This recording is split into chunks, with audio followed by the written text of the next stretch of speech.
All right, welcome back to It's Time Picks. We got UFC 288 Sterling versus Cejudo back on tap.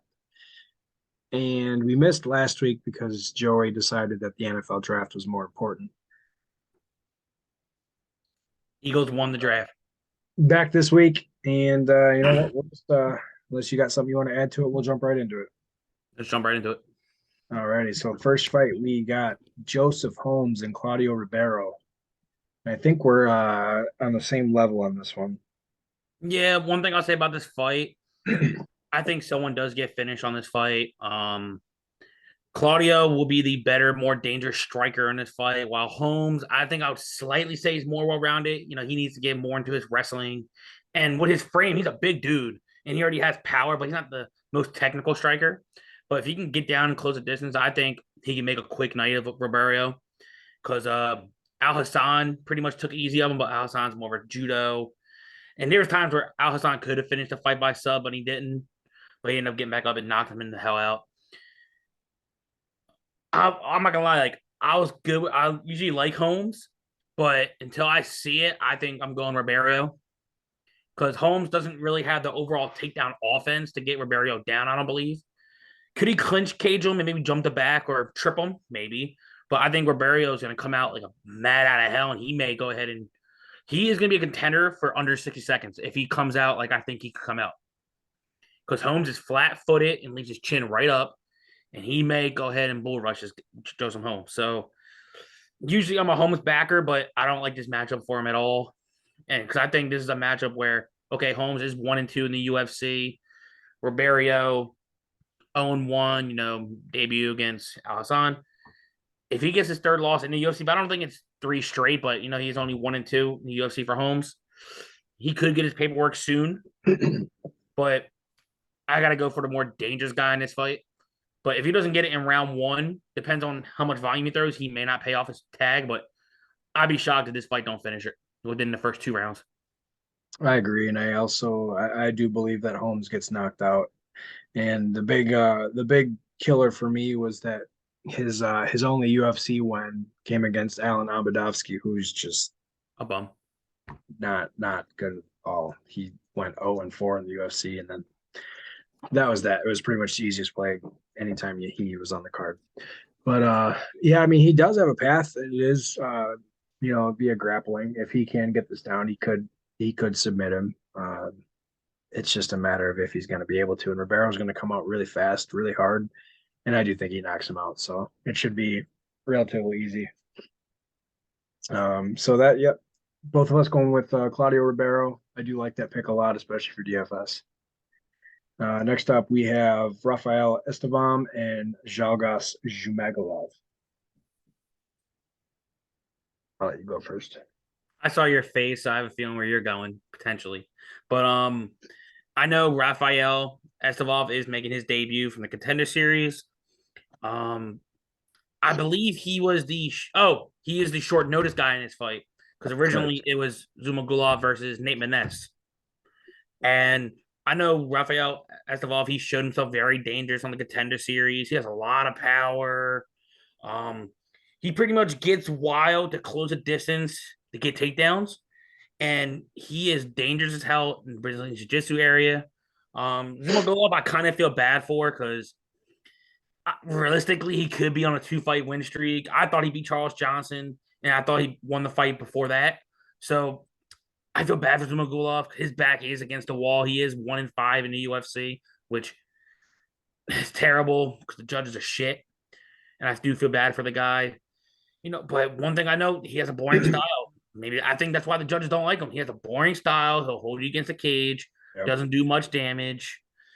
I think this fight is a potential another snooze fest because whenever I see Zumagulov in a fight, I think of snooze fest. And I hate to say because I think the guy is talented, but I think he's just gonna be a boring fight. I'm on Estevam. I think if someone's gonna get a finish, it's gonna be Estevam. I think he can potentially rock Zugas because this time Zugas is flat footed and he can get hit in his chin. Or even if Zumagulov tries to go for one of them chain takedowns, which he does tend to do, that's why it's a low takedown defense, but it's mainly off of chain wrestling. I think Estevam could potentially get a rear naked choke, which I'm not a big fan of rear naked chokes because you end up on your back and you get out, you're stuck on your back, blah, blah, blah. But I think I got Estevam for the win. I think it's going to be a low scoring decision. I'm not a big fan of this as a fight with DFS. But if someone was to get the finish, it's probably going to be Estevam. Yep, I'm on Estevam as well.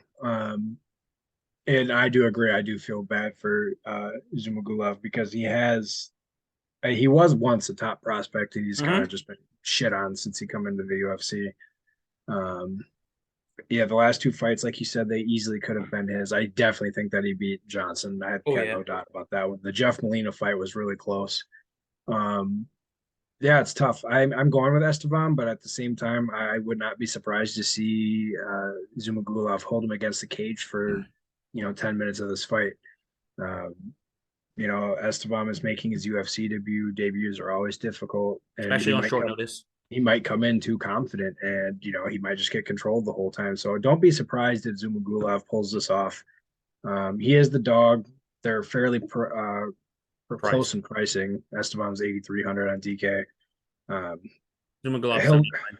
it's this week is kind of hard to build because there's not a lot of like big dogs that I care about, and you got both of the main and co-main right next to each other in pricing. So building this week in terms of DFS is gonna be a little difficult, but that's neither here nor there. Both of us going without Rafael Esteban. Next up, we have Phil Hawes and Ikram Aliskarov. Good job. You know that. I couldn't nail it. I tried it earlier. Yeah, and this is actually another kind of fight where I kind of feel bad for Hawes. He started out 3-0 in the UFC and he's kind of gone backwards a little bit. But he's got tougher But comp throughout the last couple he fights. is he has definitely fought tough competition. Dolidze obviously was on a huge train. That was a tough one. Hawes stopped Win, which I mean, Win's not the highest level fighter, No. and then he got knocked out by Chris Curtis, and that was during Chris Curtis's like ridiculous But here's the thing, first though. knockout Phil streak. Halls was whooping his ass before he got knocked out. Correct. His striking was looking incredible. So I wanted to go Hawes. I didn't because I think Aliskarov is the more dangerous of the two, and he's got that suffocating wrestling type style that you see out of Russian fighters. So that's the way that I leaned. I think that Aliskarov goes for the takedown and just suffocates him to death. But I would not be surprised if Hawes knocked him out in the first round. So one thing I know about this fight, if when you see that OV, you're thinking about, okay, he must be a wrestler, and he is. Um, he has some power, but everyone's gonna go back and say, oh, but his only loss was to Hajat Hamzat. Shemaev. And Shemaev knocked him the fuck out. He Yep. put him to bed. But ideally, he was staying with Shemaev, stopped the takedowns, and he looked fine. But one thing I will say, especially with the collegiate wrestling of Halls, usually the American wrestling, when it comes to collegiateness and the accomplishment, is higher than Russia. And one thing I will say, the fights start on the feet, and I do firmly believe that Phil Halls is the easily better striker in this fight. He has Mm-hmm. more power. He can knock Incrum the F out. Yep. I'm going Halls because I I'm not think mad. I'm not mad at that. look, I'll say this. I was so torn on this fight all day, and I was just watching fights. It's not like everyone's on the Incrum hype train because he fought Shemaev. Understandable, he's a good wrestler. You see him get touched. He gets touched. And when he doesn't get a takedown, I think Halls is going to potentially let his hands fly in this fight, either throw a mean uppercut or hit him with a knee, and he's going to knock him the hell out. It's I think definitely this is a possible. fight. I do think this is a fight you need because if for GPP or anything. So if Incrum doesn't get a takedown, he's probably going to score over 100 and something points with takedowns to control. Because there's times where I think Hall's cardio in this fight will be tested if it goes later on, especially with the aggressive wrestling. I think and there's chances if Hall gets his wrestling going early, who knows what Incrum's off his back looks like. But I think more realistically is either Halls gets the knockout early in round one, or Incrum within the first 2.5 rounds, maybe even go 3. Halls will get tired and eventually. I think he might get ground and pounded maybe later, but I'm going Halls. I got to go USA Wrestling. So, I mean, it's But Hawes has never if been you taken told down me in the that UFC. if anyone said, "Oh, I'm gonna pick him," I'll pick him. I can't argue with it because I think this is one of the more intriguing fights. So if you told me, "Oh, Hall's knocked him out," I wouldn't be shocked. If you told me, "Oh, Hall's got controlled in wrestling and then TKO'd," I'm not shocked. But I think this is a fight you need to target. Yeah. I mean, it's one of those debuts where you really don't know. He did fight in Brave, and then he had one fight in Eagle, which the Eagle fight is probably most impressive on his resume. Even though the guy that he fought wasn't that Sucked. great. Then he had a good contender series fight. I'll give him that. That was a really good fight. His Kimura was slick as hell. But he's probably going to have problems getting Hawes down. Hawes has never been taken down in the UFC. Mm. Um, at the same time, he's never really fought a wrestler like him. So it's a tough one. This is definitely a GPP fight, Yes. and pick one and roll with it, or make a To me, couple you're of them. not wrong on either side. So, all right, we are split on that one. I'm going to go with the Russian. You've got the American. Next up, we have Parker Porter and Braxton Smith. I'm just going to say exactly what I told you. It's either Braxton Smith by first round knockout or Parker Porter breaks the slate somewhere in rounds 2 and 3, just with a ton of volume or wrestling or whatever it is. Smith has won 5 fights, all by knockout, all in the first round. We have no idea what his cardio looks like, but I do not think that it's going to be good. So, and we all know Parker Porter. I keep wanting to say Parker Porker. I'm so sorry. Parker Porter does not, or he is not a high level fighter.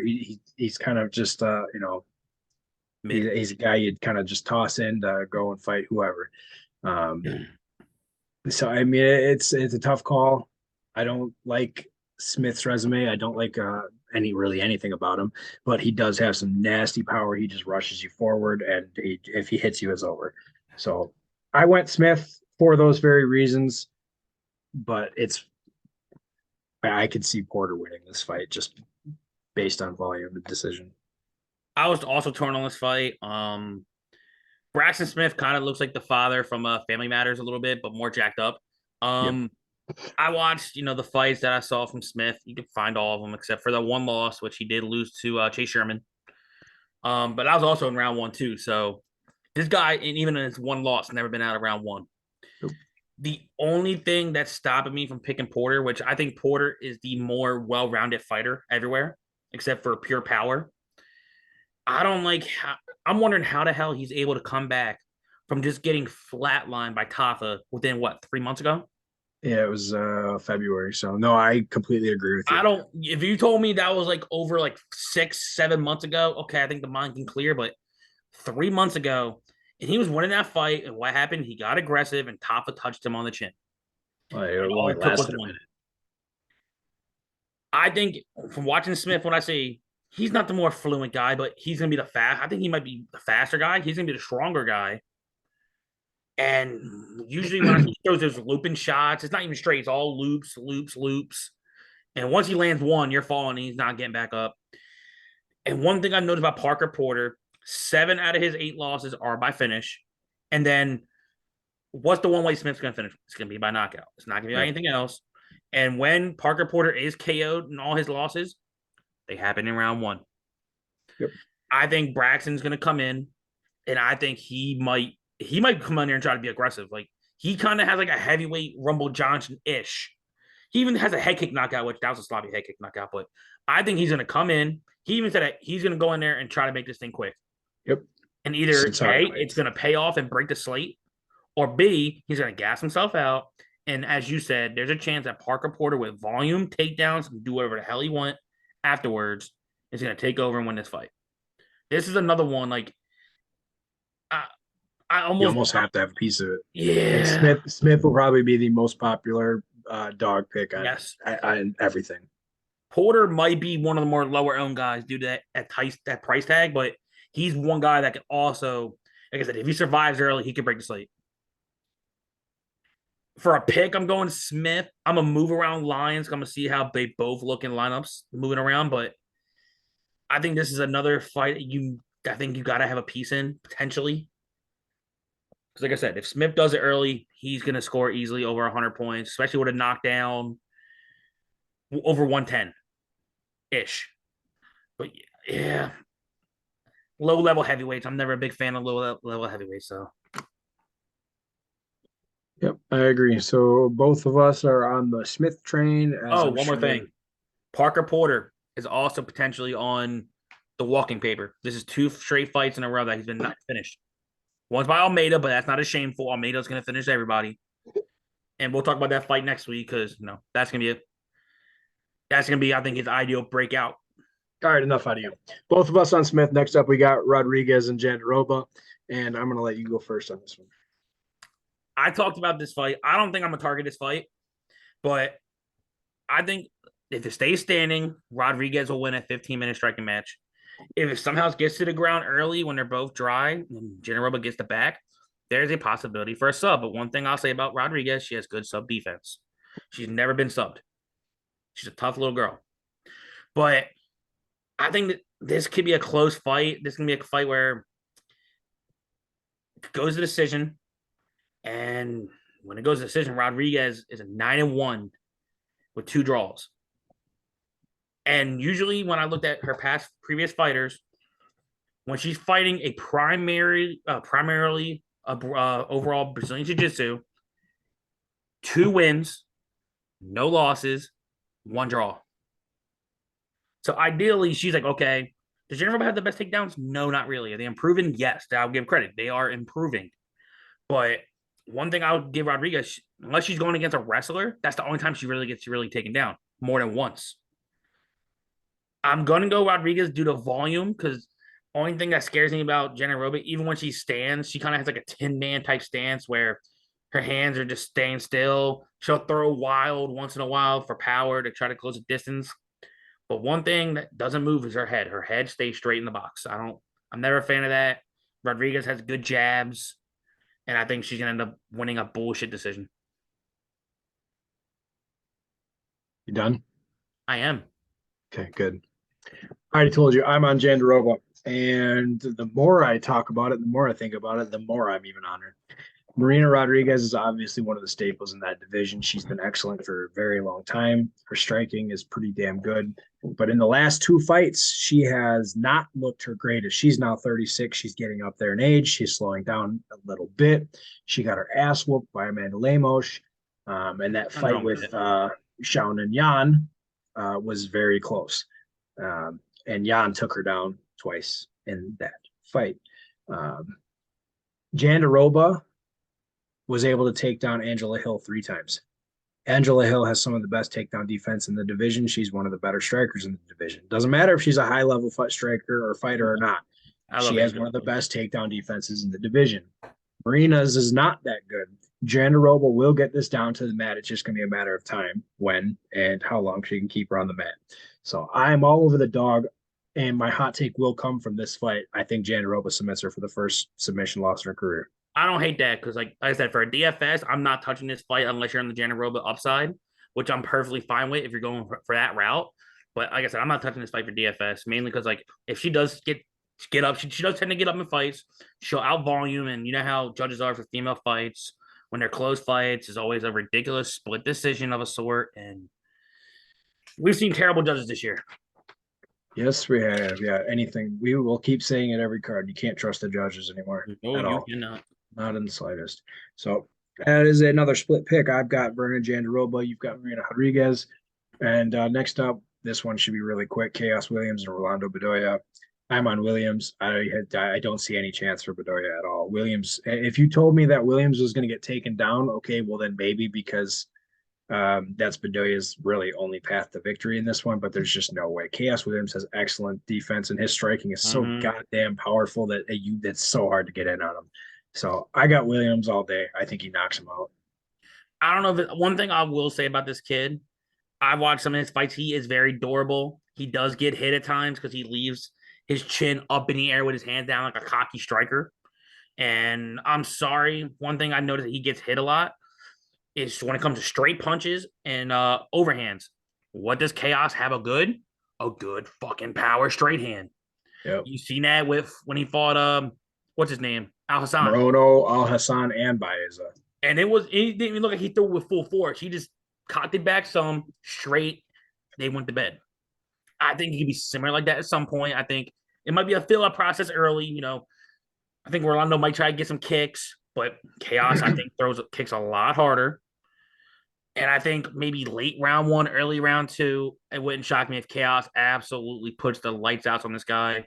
Yep. And usually I was hoping if he would get a better opponent because I think, oh, excuse me, after this fight, I think he's going to be closer to a potential top 15 to 20 opponent that can get him pusher closer to the rankings because he has impressive wins. Yes, he got outvalued by Randy Brown, but Randy Brown's a weird guy to sometimes get matched up with. He's long for that division. Besides that, people in the top 15 aren't really that long. Randy Brown's just one of them weird guys. But I think Chaos does eventually knock him out. All right, both of us going with Chaos Williams. Next up, we have Devin Clark and Kennedy Nchekwu. His name's so damn hard to say. Yeah, Kenny Nchek. Yeah, I'll go with yours. Nchekwu. I'll let you take this one first. I Although I'm remember pretty sure seeing we're him. both in the same boat. Yeah, I remember seeing him live the first time he made his debut against Paul Craig. He was winning the Paul Craig fight, and then he ended up getting caught by sub. But one thing I'll say about that fight, ever since then, his takedown defense has gotten a lot better. Kutalaba, who's a violent striker but also has wrestling, he looked good with stopping takedowns, and then he ended up getting the finish. Clark, I think Clark's gonna have to make this a boring as hell fight. He's gonna have to chain wrestle. He's gonna have to hug him, make it boring. Because one thing we noticed, Kennedy does start slow in round one.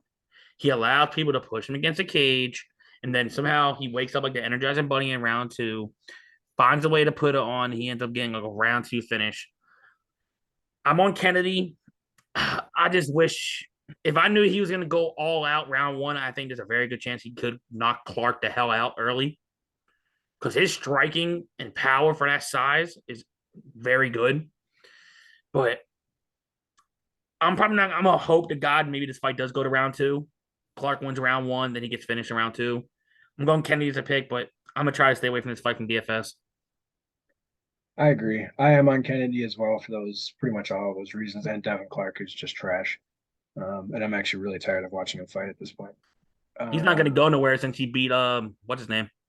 I know. Unfortunately, but yeah, no, I'm definitely all for Kennedy. Kennedy's wrestling is also improving, so I don't think Devin Clark really has much of a chance in this one. Yeah, it should just be a lot of straights, and it should be, clinching, and we could see an elbow or two if he gets him up against the cage too, and that'll put Clark's lights out. Yeah, I'm pretty confident with Kennedy in this one. So both of us going with Kennedy and Nchekwu. Next up, we have a very violent fight. My potential fight of the night. Drew Dober and Matt Frivola. And I say violent because both these guys like to throw and they like to throw hard. Frivola seemingly has figured something out. He's had 2 first-round knockouts in a row right after getting knocked out in the first by T-Rex McKinney. And Drew Dober is just kind of a staple of the division. He's also on a 3-fight knockout win streak. Yep. So we're gonna see fireworks here. For me personally, I'm going with the guy that I know has a better chin. That's gonna be Dober, but I wouldn't be surprised to see Frivola clip him and end it. But after we saw McKinney knock Frivola out, I have a hard time saying, "Oh, you're gonna be able to survive Drew Dober," especially after Dober already beat McKinney. So I'm on Frivola or Dober. I don't think Frivola is going to be able to hang. Before doing anything, it says something about meeting time ends at 9 minutes. But I'm actually gonna be on Frivola. Yes, I know I think there's gonna be violence at some points. I think Dober's gonna get extended, but one thing I know about Drew Dober, he tends to get taken down at times. So when they get into a brawl, it would not shock me at some point that Frivola actually changes levels and goes for takedowns, which to me, I think Frivola is the better wrestler in this fight. He's working at a good camp with Aljo. He's working with Sarah Longo in that good camp. I think they're going to mix in the wrestling. That's how you beat Joe Dober. You touch him, which he is touchable. He welcomes the brawl, and then he goes for the wrestling. I think that's exactly what Varela is going to do. I like the streak that he's on. I just hope he doesn't fall in love with his hands the whole fight because you've seen clearly Bobby Green was touching up Drew Dober, and what happened? Drew Dober found the one punch and knocked him the hell out. Hopefully that's not the same. I hope that T Rex loss woke up Pravola, and I think Pravola is going to come in, mix it up. He's actually one of my favorite underdogs of the week. I figured he would be. Mm-hmm. You figure out that time thing yet? Yeah, give me 1 second. All right, let's. So you're going for Vola, right? Yes, sir.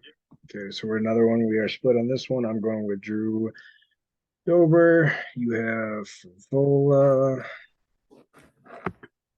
and let's take a quick break. So next up, we have the return of Kron Gracie against Charles Jourdain, and I am really looking forward to this fight, mainly because I want to see Gracie get flatlined. Ooh, that's not nice. He annoys the shit out of me. I think he's extremely annoying. I don't like him, and I do like Jourdain. So I'm all Jourdain. I love Jourdain's striking. I love his wrestling. He doesn't use it very much, but he will when he needs to. And he has got to be top five, one of the toughest guys in the UFC, the entire UFC. His chin is ridiculous. He fights through everything. And I don't think that he has to worry a ton about so he lost the fight against Nate Wood because he got taken down 5 times. He shouldn't have to worry about it in this fight. Kron Gracie hasn't fought in 4 years. Yeah. Yeah. I don't know. I love Jourdain in this one. I think he can light him up. I think he does light him up, and I think almost everybody will be on him. So one thing I was thinking at first when I saw this fight as the opener for the card, I was like, okay, I would have put Dober and Pravola for the opener, but I understand why they did it. And then I looked into it why, the whole Gracie name. Yes, UFC Gracie back in Jersey. There's some Gracie gyms in Jersey. I know Kron's been working with some of the Diaz brothers in Cali for a while. I don't know where else he's been working except for the Who? Diaz. Kron Gracie. No, the who? The Who brothers? The The two that suck? Yeah. Yeah, the one that decided to smoke pot and don't even give a shit. The one that's fighting Jake Paul in a bullshit boxing fight. But Joke. I hope he gets knocked the hell out personally. But yeah, I give him credit. He's trying. He took off. Yes, after that Cub Swanson, I gave it to him. He couldn't get Cub down, but he stuck in there with Cub. He struck with Cub, but Cub was lighting him up like a Christmas tree for the most part. But I give due credit to Gracie, where he was hitting Cub with some shots. There was some decent shots. Two ways this fight goes. Either Jourdain, if Jourdain's smart, don't do that wrestling shit. Correct. If you go to the ground with him, you're just kissing your fucking record terribly goodbye. Because if he gets a hold of any limb, and I mean this, any sort of limb, he is going to either break it or you will tap. I'm interested because I think Jourdain might be more calm this fight. Usually you see Jourdain, throwing crazy shit. I don't think he needs to. If he's smart, keep the basics. Keep your 1-2s, throw some kicks, slow him down, pick your shots. Because if you go in aggressive, all Gracie needs is one little opening. He can jump on you, he can clinch you. If he gets a hold of a body lock and he jumps and he either goes right to guard or he attacks when he gets the cage, fight's gonna be over. So I see this fight two ways. Gracie, closing distance, find a way to get a takedown or clinch against a cage. Boom. That was weird. Okay, Continue. so we had a little hiccup, but we're good. But pretty much sum it up. Either Gracie gets an early sub or Jourdain potentially for 3 rounds, picks his shots. And who knows, maybe he gets a finish. I don't know. But I think Jourdain could potentially play it safer on this fight. I didn't pick a sub. Jourdain knows what safe is. He needs to learn what safe is because he gets too wild, he's going to leave an opening and potentially he's going to get caught. My head is saying Jourdain, but I just think Gracie, Gracie is a hard worker. Gracie's tend to like to perform, and Gracie's in his backyard. He's been going too long, though. Yeah, sometimes that scares me a little bit, but I'm gonna take the flyer. Go Gracie? Yeah, I'm going Gracie. This might be one of the ones where I'm like ill, but I'm also gonna probably place a small sprinkle on Gracie by sub. That's the only way he's winning this fight. There's a -% chance he'll win a decision, and there's times where even Jordan said in the interview today, "Oh, I know what your game plan is. You're gonna try to go up and hug me." Gracie's like, "We'll see," but I That's think what he's gonna that's do. how he's gonna do. And I It's just the only thing he knows how to do. yeah, I think there's the only thing I'll say about Jordan, his takedown defense does suck. And I'll say this why. He's allowed 21 takedowns in 10 fights. He leaves openings, and what he I think he's gonna get aggressive with. I think he might even clip Gracie early.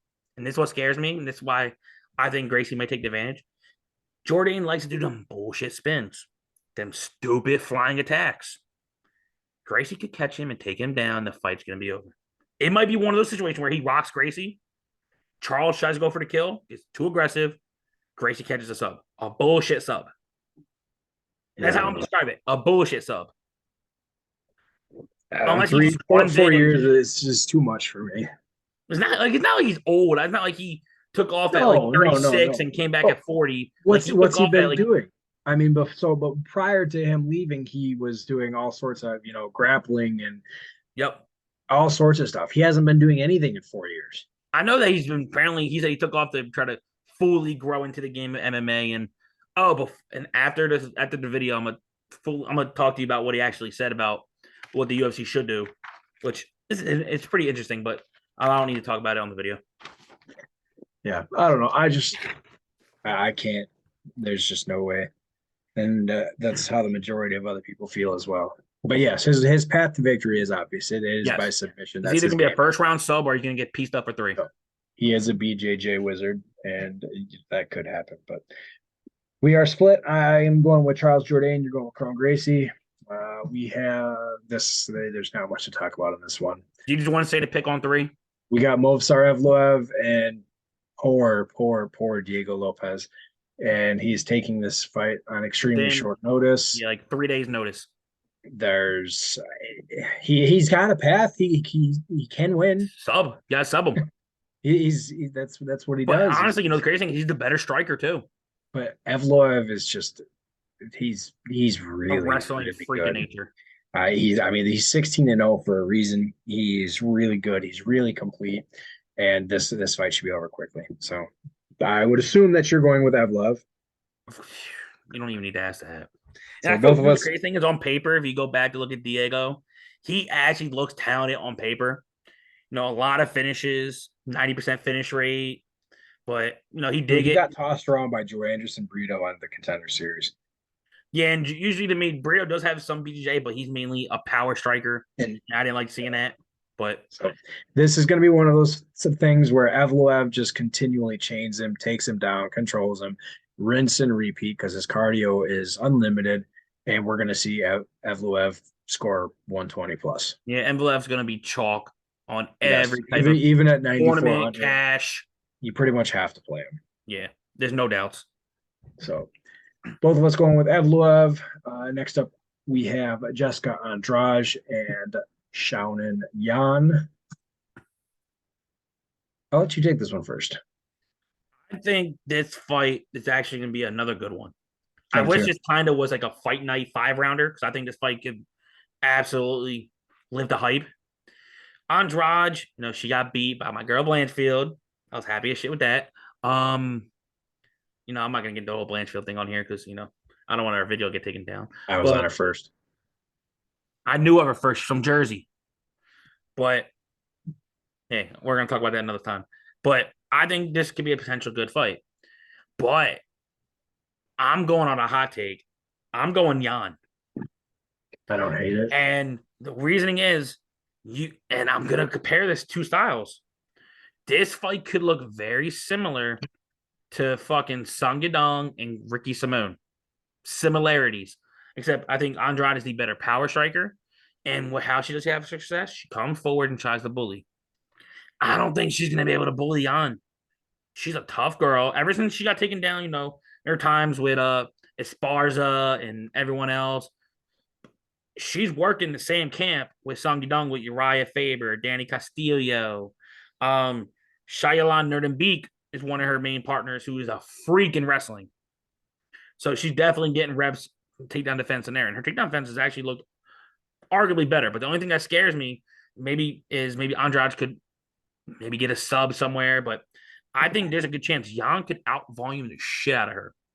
Because I don't like how Andrade's looked the past couple fights. I really don't. Yeah, she got she got that little standing arm triangle. Yeah. But that was actually, I think that fight could have been a lot better, but she still won that. Blanchfield, nobody thought Blanchfield was going to touch her up the way she did. And Blanchfield, even though, short notice, I did. Blanchfield lit her up like a Christmas tree. And she couldn't even get inside the range of Blanchfield. Blanchfield was just touching her. Jan is the better boxer. She has good in and out strikes, good footwork. I think she is going to absolutely light up Andrade. I think this might be the downfall. Start seeing some downfall on Andrade. I just like the camp of Uriah Faber. I think the momentum of Jan Sedong is going to end up transferring over to Jan in this fight. Nope, you're wrong. And Jessica Andrade is going to beat the living shit out of her. And we are going to see another fight like we just saw her fight against Lauren Murphy, where she just beat the shit out of her 230 strikes. Murphy's overrated. She is overrated. And I don't disagree with that. The biggest difference in this one is Murphy is a wrestler, so she didn't want to go to a wrestler. We are going to see Jessica Andrade go in and pick Jan up like she did Doug Rose. It's going to happen. Oh God, I don't want to see it. That felt so bad. That's what's going to happen. She's going to get in on her. She's going to pick her up, body slam her to the ground, and she's going to beat the living shit out of her. Count it now, because that's what's going to happen. Andrade is hungry. She is tired. She did not want to lose that fight against Blanchfield. And she is going to come out. She is going to work her way into the pocket like she does everybody. She is going to pick her up and slam her down and beat the shit out of her. So, yeah, that's that. Wrong. You're wrong. So, we are split on that one. I'm going with Andrade. You're going with the dog. And shouting Jan. Next up, I think we're split on this one as well. If you're still in the same pick, Bilal Muhammad and Gilbert Burns. There is no right or wrong in this fight. This is going to be a really, really incredible fight. Both the winner of this fight gets the title shot. Thank God. One thing I wish you would have said, because Kobe Covington tends to play games. Not against Kobe. I think Kobe beats Leon Edwards when that fight, if it fight ever happens. I do too. But Kobe got it because he's good with his mouth and he can work the mic and he's good with promos. That's the one reason why he's getting this fight. But I wish the winner of this actual fight got it personally. But well, they came out and said whoever wins this fight is going to get a title shot. So these guys have very clashing styles, you could say. Like how I wrote it up, Bilal has the better technical striking and better volume. Burns has better power and speed. Bilal Muhammad is the better wrestler. Burns is the better grappler. So these guys really clash. And what tipped the scale for me is I go back to the fight against Hamzat and how well Burns did in that fight. Man, he looked really, really good. He lost that fight, but it looked really good. His game almost evolved in that fight. So yeah, his last fight against Masvidal, it was a joke. We all said it. I was all over Burns that one. Masvidal is just trash. That's that. Muhammad is very tough. He's on a 4-fight winning streak. He's 8. Very. Oh, I guess yeah. He's got the no. If you don't count the draw, but yeah. So I mean, it's what I said is that it's really going to come down to an extra game plan better, because both of these guys they're both deserving of a title shot. They're both great fighters. And I think that Burns has more success with takedowns and control than Muhammad does with striking. And that's how I've got it. So you're on Burns. Yep. I'm going to go Muhammad. Yep. One thing I'll say is the last couple fights, his striking has evolved. And unfortunately, he gave my boy Sean Brady them 3-piece in the biscuit. And I did not expect that one bit. I didn't either. But one thing I'll say about this, He will have the wrestling advantage. Is not even freaking close. Burns will have the grappling. If Burns gets on top, I think Burns finishes him on top. I really freaking do. But one thing that I've noticed, and someone actually told me this, when Burns gets taken down more than once, he's only won the fight one time. And I know lately Bilal has been training with the same camp with Khabib, with Islam Makhachev, and all those Russians. And late in that, he's been good with it. His game has evolved. He's also getting some work with Daniel Cormier. So Cormier's getting his mindset. Use your strikes, mix it up. That's exactly how I think this fight could go. I just hope, since the recent success of strikes doesn't get into Muhammad's head, like, oh, now I'm a striker. No, use your bread and butter that got you your 8-fight win streaks. Mix it up. I think you can have some time where you might be able to hit Burns with some basic 1-2s, but he might not even get him down the first time. If he does, then holy shit, I'll give him credit for that, because Burns is usually very hard to take down early. But if Muhammad does chain wrestle, control, I think, especially for 5 rounds, I don't think he's going to finish Burns. If someone does have a finish before 5, it's going to be Burns. I think if Muhammad wins, he's going to chain wrestle. And then I think at his 8K price, he's going to smash the slate if he chain wrestles for 5 rounds. Both, I think I will. Whoever wins this fight, whoever wins is going to hit that. Yeah, whoever wins this fight is going to score very well, easily make the optimal. And the overall game plan, I think how this whole thing's going to go, I'll talk about it towards the very end. But yeah, I'm going Muhammad. I can't say that I disagree with it because I was really, really split. I did want to go with Muhammad, but I found myself going back to Burns more often than not. But one of these guys is going to get it. Obviously, we could see a draw. This fight could be so close that we see some bullshittery and there's a draw. I could see it. I really can. I'm putting a bet down for Muhammad by decision. You should put $10 on the draw because it's always plus 5,000. I'm gonna see what the sportbook has it at when I get there. So yep, but we are split. You're going with Muhammad. I'm going with Burns. It should be a hell of a fight, and it is one of those rare events where it's not a title fight that gets 5 rounds. So I'm shocked they actually made it 5 rounds on short notice. So I was too, but I'm very okay with it. Yes. So next up, we have the title fight main event between Aljamain Sterling and Triple C Henry Cejudo. And I'm really tired already of the short midget's fucking antics. Yep. He's just annoying. With how talented Aljo is going into his prime, it just same thing. Oh, this midget. Oh, this short guy. Oh, I'm like, don't you know this guy's an Olympic fucking wrestler? I don't care how short he is. But so there's a big size differential in this fight. Easily. Sterling is a weight bully. He's not much different than Pereira, which is why if Sterling wins this, he probably moves up to 145 so Wallashvili can take the belt in this division. Yep. That's honestly how I think this fight goes. So, and I'm on Sterling. I'm going to stick to it. Cejudo hasn't fought in 3 years. It's really hard to see how he wins this fight. Sterling has looked so ridiculously good. His game has evolved. He is currently in his prime. Yep. He smacked the shit out of Jan. He smacked the shit out of Dillashaw. And Dillashaw, he got hurt in that fight, but he was hurt before the fight. It doesn't really matter which way you look at it. Sterling had him covered everywhere. Mm-hmm.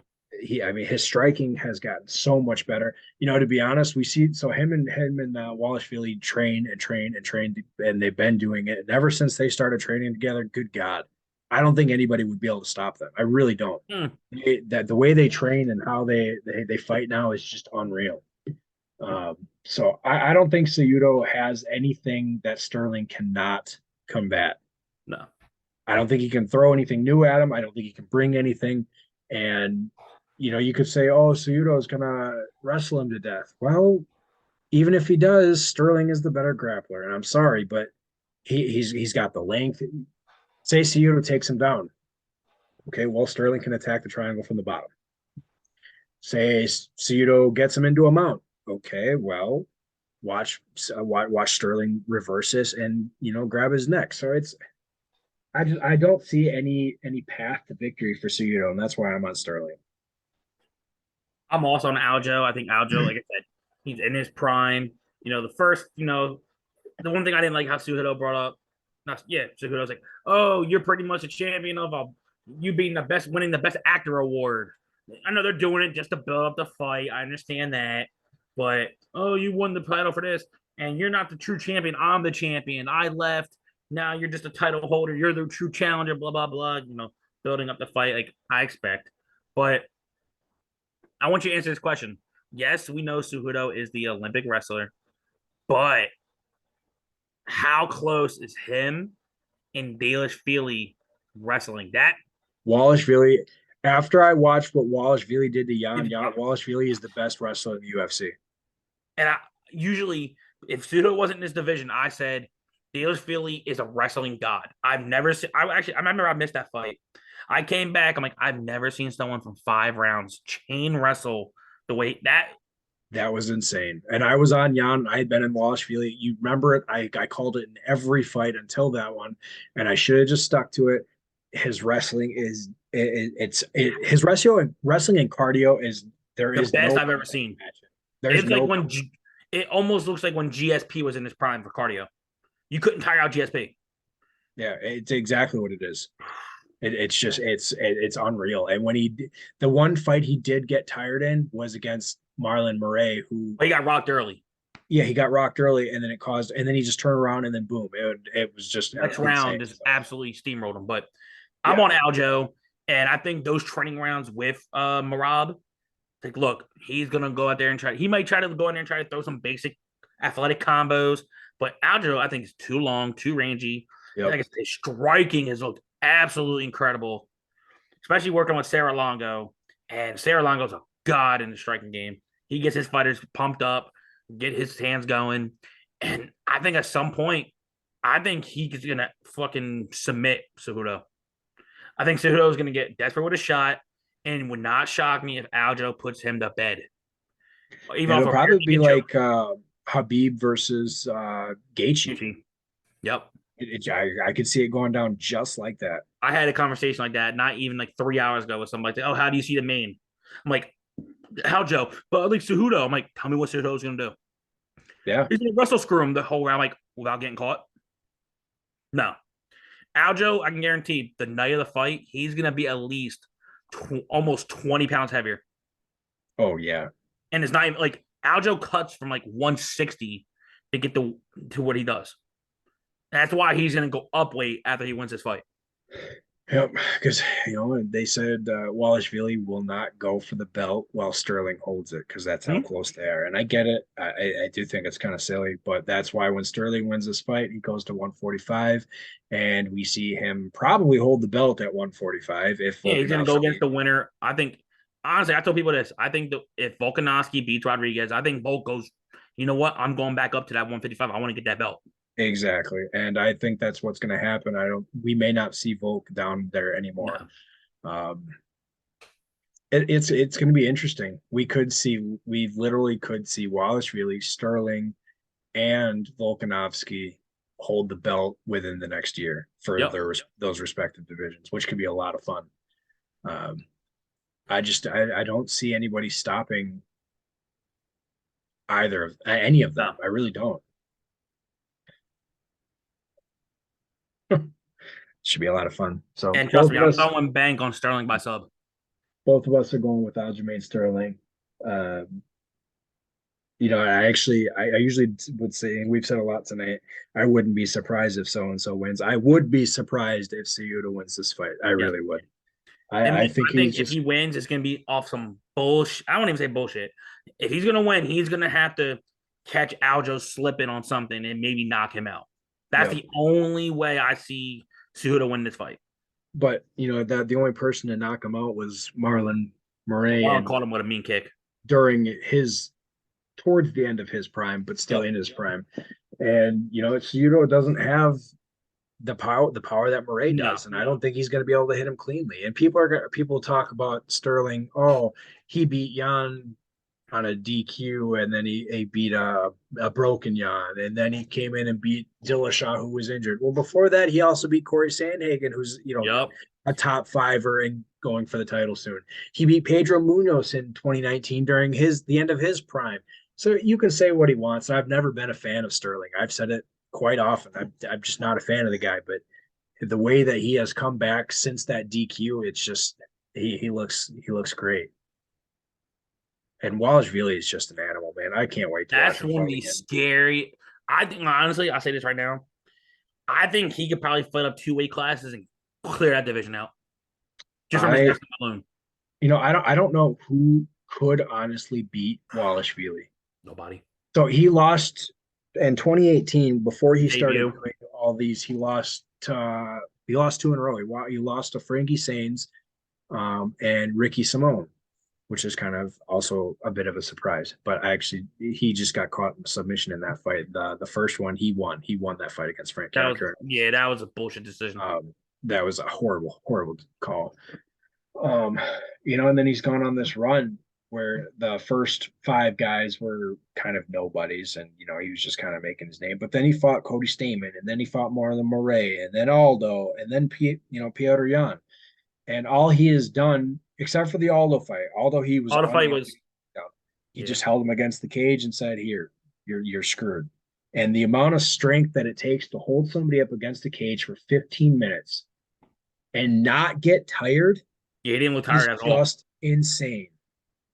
I mean, same with the fight against Piotr Jan for 25 minutes, 11 takedowns, keeping him down, just ragdolling him. I didn't see him take a deep breath once. No, I mean, his cardio is just unbelievable. That should be a fun one to see. But back to Sterling and Cejudo, I'm very confident with Sterling in this one. There's the Tapology votes have Cejudo winning. More people are on Cejudo, and I'm not really quite sure why. So both of us going with Sterling. I already said my hot take earlier, and she's also my favorite dog. I like Jan Roba by sub. That's a good one. Let me see what mine is real quick. I have a couple. I'm not gonna say Jan, but I think if Jan does it, she's gonna have to do by decision. I don't think you're knocking out Andrade. I'm on two because they have similar styles, and there's a chance I'm probably gonna play both in a DFS line. I'm actually gonna go Provola to mix it up. I think, like I said, he's gonna have striking, and I think he's gonna mix in takedowns because I think that's what he's gonna do. He's gonna have to tire out Dober. And I don't even think one thing I do like Provola on. Dober gets knocked down, so Provola's gonna get points for knockdowns. So Maybe.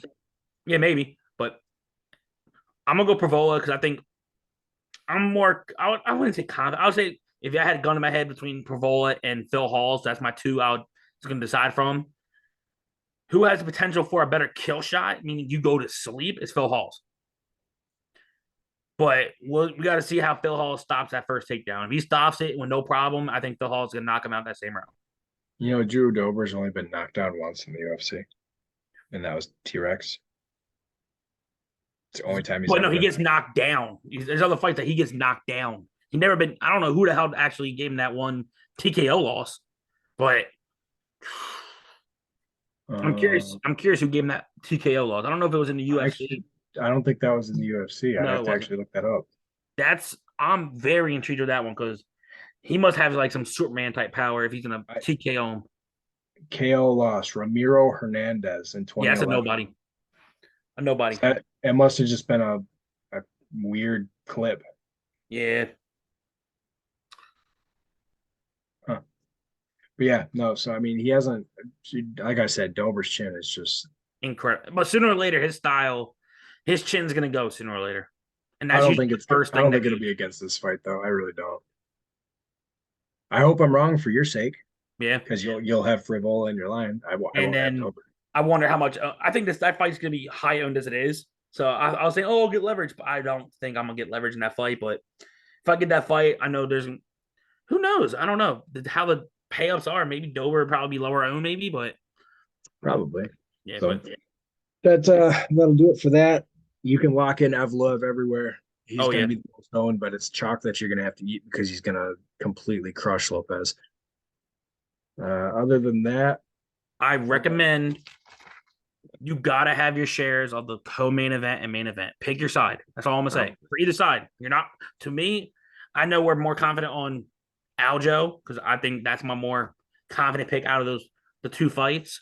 But pick your side. If you really think Cejudo's gonna do it, by all means, do it. But I'm more like I said, we're both more confident on Sterling. And then co-main, you see, me and him are split. Go with your gut on that one because I don't think how I said my statement. I don't think I'm wrong. How he said his statement, I don't think he's wrong. That's the two ways someone's going. Who's the more dangerous through the fight? It's going to be Burns. Who's the guy that can maybe win the minutes due to takedowns and control? It's going to be potentially Muhammad. But all depends on how the fight looks. But yeah, Embolef definitely locking everywhere. Cash, GPP. I think at some point you're gonna have to get creative with your dog, especially if you're paying up. You got to pay up for FLF. You got to get creative with the dogs. So I think I'll be fine currently with my line, but I got to move some stuff around. But yep. So that wraps up UFC 288. Next week we've got Rosenstruck and Almeida, and that should be a mauling. That's going to end in the first round with Almeida getting his hand raised again. There's a lot of good fights in that card, but we'll get to that next week. Other than that, Joey, you got anything else? No. All right. Well, we appreciate you watching, and we'll catch you next week.